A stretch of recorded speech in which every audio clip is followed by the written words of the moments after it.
Hello everyone! Welcome back to the second day of our course, Interior Freedom. And before we start today's topic, I hope that you are also prayed a lot, engaged yourself in this journey about through interior freedom. And I also would like to do a quickly review with you guys about what we saw last time and then move forward for today topics, right? So with last class we saw about interior freedom, some aspects. That interior freedom as a process of embracing a grace that has already been given to me as a gift from God and a fruit of a filial trust. So each one of us, we already receive this grace. But to possess this, we need to embrace, engage ourselves, especially recognizing our identity as children of God. So through this filial trust, we can possess the gift that our Father already gave to us, right? So this is a journey of healing and self-knowledge. So especially last time we talked a bit about some wounds in our past, the acceptance of our past, and especially because of the negative points, negative situation that we have experienced in our life, it's difficult to accept it. But also is a opportunity to ask God to heal us. So interior freedom is a journey that leads us to this way of healing and self-knowledge as well. Interior freedom is based on an intimate relationship with God. So without this relationship with God, we can't approach and also develop ourselves in terms of uh, possess this interior freedom and live according. So, so as a relationship with God, interior freedom grow in faith, hope, and charity. Why? Because these virtues are theological virtues that connect us to God. So this is the atmosphere, the place that the soil that makes us grow in this ability to live free, to live freely the gifts of God in our lives. So the grow in faith, hope, and charity leads us to authentic freedom. So also last class we saw about the acceptance of the past and the need that we have to embrace what we have not chosen. So sometimes seems uh, paradoxal, contradictory, but also it's very important to lead this movement, to embrace, to accept what some aspects that we haven't chosen in our life, to any situation, different kinds of situations. And sometimes in this process to embrace and to recognize and to touch and to integrate these aspects, these situations in our life, we can look at these things and have different attitudes. We talked about avoiding the situation. No, I don't want to talk about it. I don't want to touch on it. So it's about the past and or I passed it and I can't look back even though to make memory about it. And this attitude of rebellion, it's also avoiding is also an attitude of rebellion. So we see that something's still hurting inside of us, don't have like a healing process inside of us.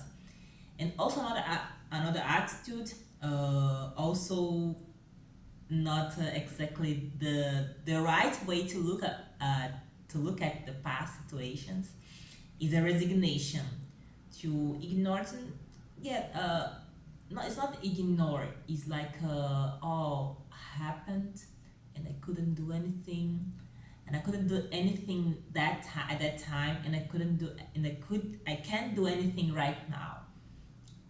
So it's like um, it's a passive attitude. But the attitude that God leads us to have in order to accept our past is the acceptance.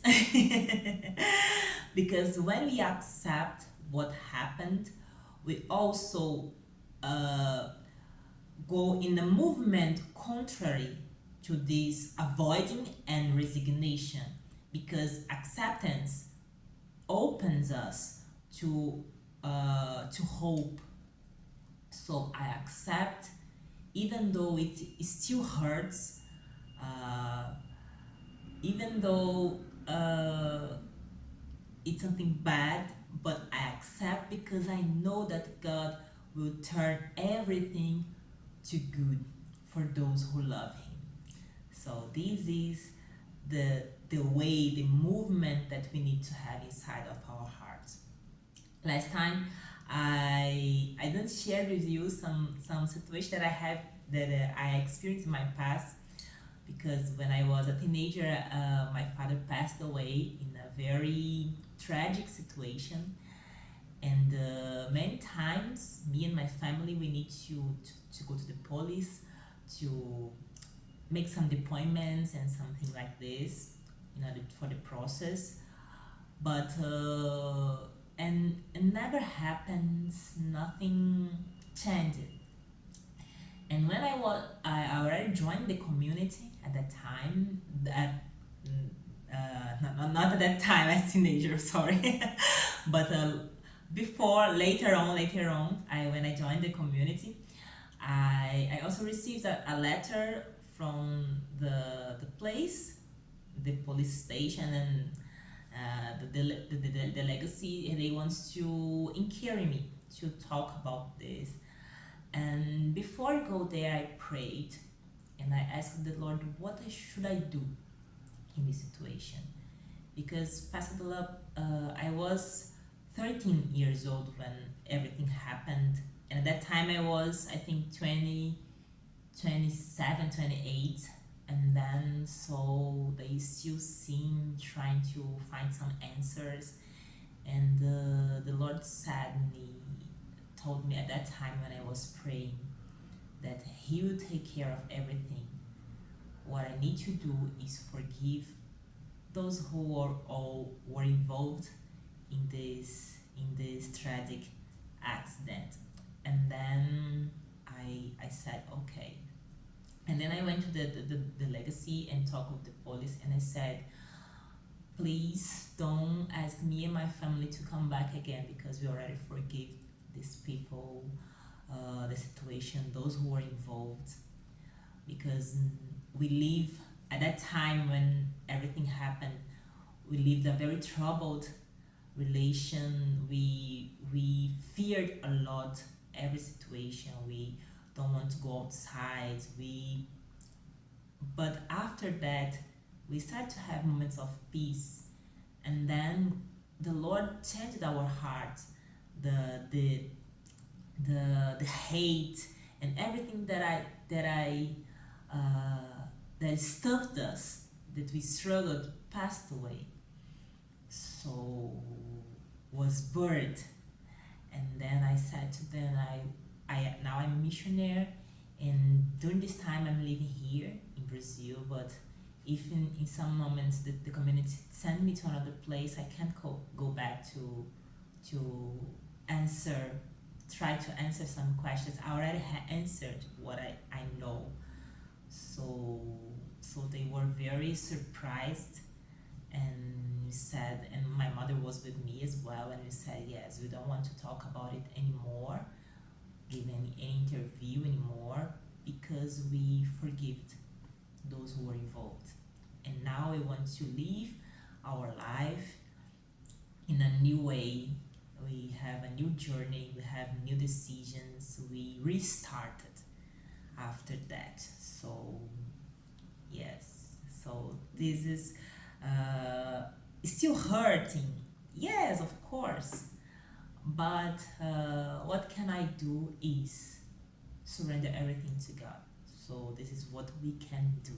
what he can do this, and rather than avoiding and like rebellion, trying uh, to find a way, a solution to